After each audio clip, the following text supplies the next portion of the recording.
नमस्कार दोस्तों, राधे राधे, जय माता दी दोस्तों। स्वागत करती हूँ आप सबका। छोटा सा बहुत प्यारा देवी कचरा लेकर आए हैं। तो अच्छा लगेगा आप लोग जरूर लगेगा। लाइक करना ना भूलिएगा, चैनल को मेरे जरूर सब्सक्राइब कर लीजिएगा ताकि हर नए वीडियो आप लोगों को तुरंत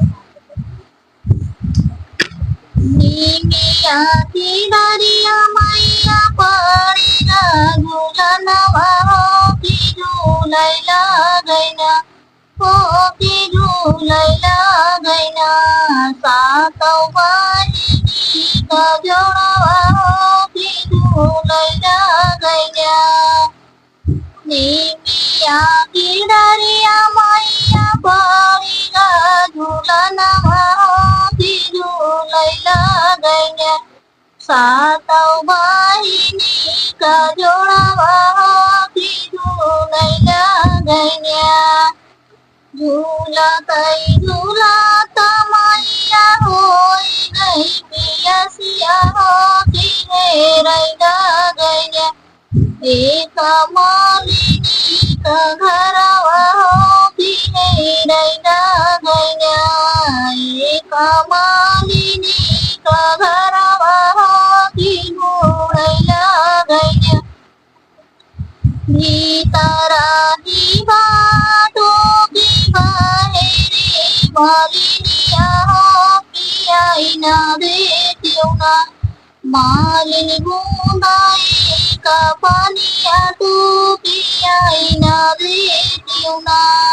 मालिनी बूंदाई का पानिया तू पियाई ना देतियो ना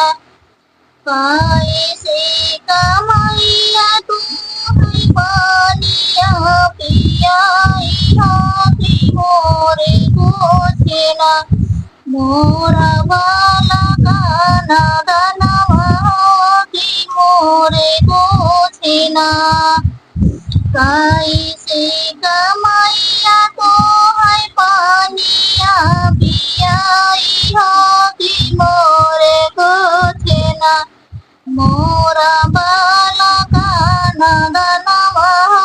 की मोरे गोछेना जाई से मालिनिया तू मैं जुड़वई हो की वैसे ना तोहरा लाला ना जुड़ाई हो की वैसे ना जाई से मालिनिया तू मैं जुड़वई हो की वैसे ना तोहरा लाला ना जुड़ाई हो की वैसे ना नीमिया की डारिया मैया पड़ी ना